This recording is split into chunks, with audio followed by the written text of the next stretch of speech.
ಹೆಸರು ಚಿಂತನ. ನಾನು 8ನೇ ತರಗತಿಯಲ್ಲಿ ಓದುತ್ತಿದ್ದೇನೆ.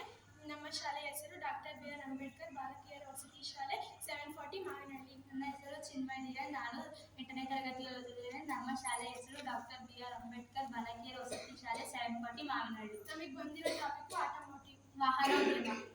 ಎಷ್ಟು ನಾವು ಒಂದು ಸ್ಥಳದಿಂದ ಇನ್ನೊಂದು ಸ್ಥಳಕ್ಕೆ ವಾಹನಗಳನ್ನು ಹೇಗೆ ಪ್ರಯಾಣಿಸುತ್ತೇವೆ.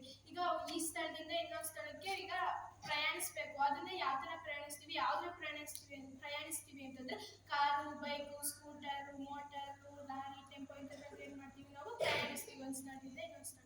ಭವಿಷ್ಯದಲ್ಲಿ ಹೇಗೆ ವಾಹನಗಳು ಕಾಣುತ್ತವೆ ಅಂದ್ರೆ ಫ್ಯೂಚರ್ ಅಲ್ಲಿ ಹೇಗೆ ಮಾಮೂಲು ವೆಹಿಕಲ್ಸ್ ಕಾಣ್ತವೆ ಅಂತ ಅಂದ್ರೆ ಅವಾಗ ಆಗಿನ ಕಾಲದಲ್ಲೆಲ್ಲ ಏನು ಇರ್ಲಿಲ್ಲ ವೆಹಿಕಲ್ಸ್. 3-4 ದಿನ ನಡೀತಿದ್ರು, ತಿಂಗ್ಳುಗಟ್ಟಲೆ ಆದ್ರೂ ನಡೀತಾನೆ ಇದ್ರು. ಆದ್ರೆ ಈಗಿನ ಫ್ಯೂಚರ್ ಹಂಗಿಲ್ಲ. ಕಾರು, ಬೈಕು, ಆಟೋ, ಬಸ್ಸು, ಇನ್ನು ಏರೋಪ್ಲೇನ್ಸ್ ಎಲ್ಲ ಬಂದಿದ್ದಾವೆ. ನಾವು ದಿನನಿತ್ಯ ನೋಡುವ ವಿವಿಧ ವಾಹನಗಳು ಯಾವ್ಯಾವು. ನಾವು ದಿನನಿತ್ಯ ಬೆಳಗ್ಗೆದ್ದು ಯಾವ್ಯಾವ ವಾಹನಗಳು ನೋಡ್ತೀವಿ ಅಂದ್ರೆ ನಮ್ಮ ಇದ್ರಾಗೆ ಆಗ್ಲಿ, ಓಡಾಡೋದ್ರಾಗೆ ಆಗ್ಲಿ, ಬೈಕು, ಕಾರು, ಸ್ಕೂಟಿ, ಮಿಕ್ಕಿದ್ದ ವಾಹನಗಳನ್ನೆಲ್ಲ ನಾವು ದಿನನಿತ್ಯ ನಮ್ಮ ಜೀವನದಲ್ಲಿ ನೋಡ್ತಾ ಇರ್ತೀವಿ. ಭಾರತದ ಸಶಸ್ತ್ರ ಪಡೆಗಳು ನಮ್ಮನ್ನು ಹೇಗೆ ರಕ್ಷಿಸುತ್ತಾರೆ ಅಂದ್ರೆ ಅವ್ರದೇ ಆದಂತ ಶೈಲಿಗಳಿರ್ತವೆ, ಅವ್ರಿಗೆ ಆದಂತ ವೆಹಿಕಲ್ಸ್ ಇರ್ತವೆ.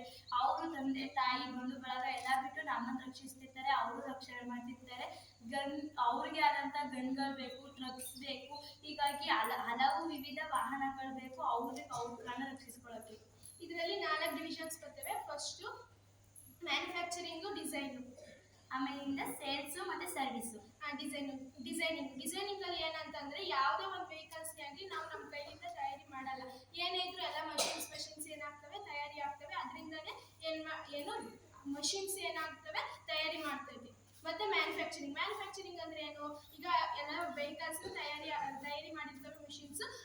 ಮಿಸ್ ಆಗಿ ಎಲ್ಲೋ ನಟ್ಟು ಆಗ್ತಿರಲ್ಲ, ಆಯಿಲ್ ಎಲ್ಲ ಕಮ್ಮಿ ಆಗಿರುತ್ತೆ, ಅಕಸ್ಮಾತ್ ಪೆಟ್ರೋಲ್ ಎಲ್ಲ ಕಮ್ಮಿ ಆಗಿರುತ್ತೆ, ಅವಾಗ ಪೆಟ್ರೋಲ್ ಎಲ್ಲ ಜಾಸ್ತಿ ಆಗಿರುತ್ತೆ, ಅವಾಗ ಅಕಸ್ಮಾತ್ ಏನು ಅದು ಹತ್ತಿ ಉರಿಯೋ ಚಾನ್ಸಸ್ ಇರುತ್ತೆ. ಸೊ ಅದನ್ನೆಲ್ಲ ನೀಟಾಗಿ ನೋಡಿ, ಅದನ್ನೆಲ್ಲ ಎಲ್ಲಿ ನಟ್ಟು ಟೈಟ್ ಆಗಿಲ್ಲ ಅದನ್ನೆಲ್ಲ ಟೈಟ್ ಮಾಡಿ, ಆಯಿಲ್ ಎಲ್ಲಿ ನೀಟಾಗಿ ಹಾಕಿಲ್ಲ ಅದನ್ನೆಲ್ಲ ಆಯಿಲ್ ಹಾಕಿ ಅದನ್ನೆಲ್ಲ ನೀಟಾಗೆಲ್ಲ ಈಗ ಒಂದು ಗಾಡಿನೆಲ್ಲ ನೀಟಾಗಿ ವಿಚಾರಿಸೋದನ್ನ ಏನಂತ ಕರಿತೀವಿ, ಮ್ಯಾನುಫ್ಯಾಕ್ಚರಿಂಗ್ ಅಂತ ಕರಿತೀವಿ. ಅಂದ್ರೆ ಮಾರಾಟ, ಸೇಲ್ಸ್ ಅಂದ್ರೆ ಯಾವ್ಯಾವ ಕಡೆಯಿಂದ ಬಂದಿರ್ತಾರೋ ಈ ಗ್ರಾಹಕರು, ಅದು ನಾವೇ ಗೊತ್ತಿರಲ್ಲ. ಅವ್ರದ್ದೇ ಆದಂತ ಲ್ಯಾಂಗ್ವೇಜ್ ಇರ್ತದೆ. ಅದ್ರ ಪರವಾಗಿ ನಾವು ಮಾತಾಡ್ಬೇಕು. ನಾವ್ ಅದನ್ನ ಬಿಟ್ಟು ಕಂಪ್ನಿ ಮ್ಯಾನೇಜರ್ ಬಗ್ಗೆ ನಮಗೆ ಗೊತ್ತಿರಲ್ಲ, ಆ ಸೇಲ್ಸ್ ಈ ಸೇಲ್ಸ್ ಅಂತ ಹೇಳ್ಬಾರ್ದು. ಆದ್ರೆ ನಮ್ಮ ಕಂಪ್ನಿ ಉದ್ಧಾರ ಆಗ್ಬೇಕು ಅಂದ್ರೆ ನಾವ್ ಆ ತರ ಮಾತಾಡ್ಬೇಕು. ಅದರಿಂದ ನಾವು ಸೇಲ್ಸ್ ಮಾಡಲೇಬೇಕು. ಸರ್ವಿಸ್ ಅಂದ್ರೆ ಸೇವ್, ಗ್ರಾಹಕರನ್ನ ಉಪಚಾರ ಮಾಡಲೇಬೇಕು, ಹೃದಯ ಬಿಚ್ಚಿ ಮಾತಾಡಬೇಕು.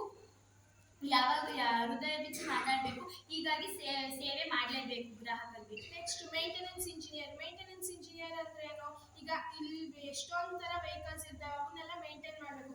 ಎಷ್ಟೊಂದು ತರ ವೆಹಿಕಲ್ಸ್ ಇರ್ತವೆ, ಅವನ್ನೆಲ್ಲ ನಾವು ಮೇಂಟೈನ್ ಮಾಡಲೇಬೇಕು. ಮೇಂಟೈನ್ ಮಾಡಲಿಲ್ಲ ಅಂದ್ರೆ ಅಕಸ್ಮಾತ್ ಈಗ ಯಾವುದೋ ಒಂದು ದೊಡ್ಡ ವೆಹಿಕಲ್ ಇರುತ್ತೆ, ಇನ್ನೊಂದು ದೊಡ್ಡ ವೆಹಿಕಲ್ ಇರ್ತವೆ, ಅಲ್ಲಿ ಡ್ಯಾಶ್ ಆಗಿ ಏನು ಬೆಂಕಿ ಹಚ್ಚೋ ಚಾನ್ಸಸ್ ಸಹ ಇರುತ್ತೆ. ಅದನ್ನ ಎಲ್ಲ ನೀಟಾಗಿ ಮೇಂಟೈನ್ ಮಾಡೋದನ್ನ ನಾವು ಎಂತ ಕರಿತೀವಿ, ಮೇಂಟೆನೆನ್ಸ್ ಇಂಜಿನಿಯರ್ ಅಂತ ಕರಿತೀವಿ. ಮತ್ತೆ sales persons, financial persons. Sales persons ಅಂದ್ರೆ ಮಾಮೂಲಾಗಿ ಹೇಳಿದ್ದಲ್ಲ, ನಮ್ಮ ಕಂಪ್ನಿ ಮೇಂಟೆನ್ಸ್ ಆಗಿ ಮುಂದೆ ನಡಿಬೇಕು ಅಂದ್ರೆ ಸೇಲ್ಸ್ ಮಾಡಲೇಬೇಕು ಅಂತ. ಹಾಗಾಗಿ ಸೇಲ್ಸ್ ಪರ್ಸನ್ಸ್ ಅಂತಾರೆ. ಆಮೇಲೆ ಮತ್ತೆ ಸರ್ವಿಸ್ ಇಂಜಿನಿಯರ್ ಅಂದ್ರೆ ಏನು, ಈಗ ಇಲ್ಲಿ ಎಷ್ಟೊಂದು ತರ ಸರ್ವಿಸ್ ಇಂಜಿನಿಯರ್ಸ್ ಏನ್ ಮಾಡ್ತಾರೆ ಅಂತಂದ್ರೆ, ಈ ಎಲ್ಲೋ ಒಂದು ಬೇರೆ ಕಡೆ ಇರೋ ವೆಹಿಕಲ್ ನಮ್ಮ ದೇಶದಾಗಿರಲ್ಲ, ನಮ್ದಲ್ಲಿರೋ ವೆಹಿಕಲ್ಸ್ ಅವ್ರದಾಗಿರಲ್ಲ. ಸೊ ಅದನ್ನೆಲ್ಲ ಟ್ರಾನ್ಸ್ಪೋರ್ಟ್ ಮಾಡೋದು, ಈ ನಮ್ಮ ಕಡೆ ಇರೋ ವೆಹಿಕಲ್ಸ್ ಅವ್ರಿಗೆ ಕಳಿಸಿ, ಅವ್ರ ಕಡೆ ಇರೋ ವೆಹಿಕಲ್ಸ್ ನಾವು ತಗೊಂಡು ಆ ಥರ ಟ್ರಾನ್ಸ್ಪೋರ್ಟ್ ಮಾಡೋದನ್ನ ನಾವೇನಂತ ಕರಿತೀವಿ, ಸರ್ವಿಸ್ ಇಂಜಿನಿಯರ್ ಅಂತ ನಾವು ಕರಿತೀವಿ.